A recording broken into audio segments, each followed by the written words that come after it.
दिल्ली में भी कोरोना अपनी गिरफ्त मजबूत कर रहा है। ऐसे में शादी समारोह पर संकट नजर आने लगा है। जिनके बच्चों की शादी होने जा रही है वो परेशान नजर आ रहे हैं। हमारे सहयोगी मोहित बख्शी की ये रिपोर्ट देखिए।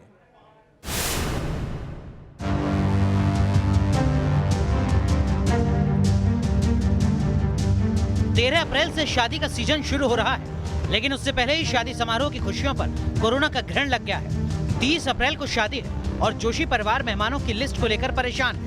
300 मेहमानों को न्योता दिया जा चुका है, लेकिन कोरोना की नई गाइडलाइंस के चलते मेहमानों की लिस्ट को कम करने की मजबूरी है। किसका न्योता कैंसिल करें, परिवार को समझ नहीं आ रहा। अब हम लोगों ने पूरा पेमेंट ऑलरेडी दे चुके हैं। ऑलमोस्ट 80% ऑफ द पेमेंट जा चुका है, नंबर 1। और उसके बाद हम लोग तो अपनी तरफ से पूरे प्रिकॉशंस ले रहे हैं कि कहीं बाहर जा रहे हैं तो प्रॉपर मास्क पहन रहे हैं, सैनिटाइज़र सब कुछ यूज़ कर रहे हैं।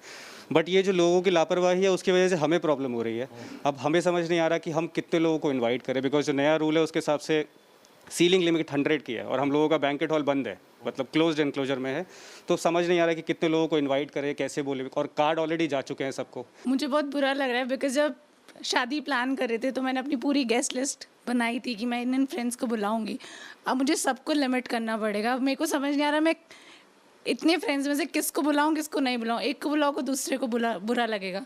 सो वो चीज़ बहुत बड़ी प्रॉब्लम लग रही है। दिल्ली सरकार की नई गाइडलाइंस के तहत इंडोर फंक्शन के लिए सिर्फ 100 लोगों के लिए मंजूरी दी गई है। वहीं आउटडोर फंक्शन के लिए ये संख्या 200 तक सीमित की गई है।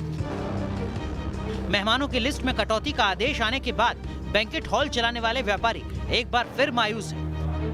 नुकसान तो हर तरह का है, अपना प्रॉपर्टी का नुकसान, ग्राहक का नुकसान। हाँ, ये रेंट जाएगा वो जाना ही जाना है, वो तो कौन छोड़ देगा। अच्छा। अगर आप कोई मकान किराए पे लोगे, मकान में छोड़ देगा पैसे आपसे।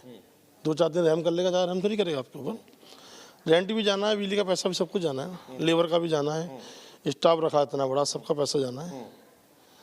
नुकसान तो होता ही, लेकिन ये था कि बीच में थोड़ी सी कवरिंग होने की उम्मीद थी, वो कवरिंग अब नहीं हो पाएगी। पिछले साल भी कोरोना ने बैंक्वेट हॉल के व्यापार की कमर तोड़कर रख दी थी। व्यापारियों को उम्मीद थी कि 2021 से फिर अच्छे दिनों की शुरुआत होगी, लेकिन कोरोना के इस यू टर्न ने फिर व्यापारियों को मायूस कर दिया।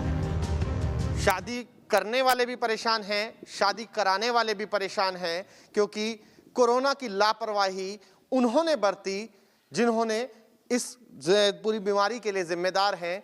अगर ये लापरवाही न बरती जाती तो फिर इस तरीके के हालात नहीं होते। जिंदगी पटरी पर लौटने लगी थी और पटरी पर से लौटती जिंदगी फिर खुद बैंकेट मालिक का कहना है कि अब पटरी टूटती हुई नजर आ रही है। लेकिन समय अभी भी है, अगर हम संभल गए तो फिर जिंदगी को वापस लाया जा सकता है और फिर से ही वैसी ही हालात हो सकते हैं जैसे कि 2020 से पहले हुआ करते थे। वीडियो जर्नलिस्ट मुकेश कुमार के साथ मोहित बख्शी, न्यूज़ नेशन, दिल्ली।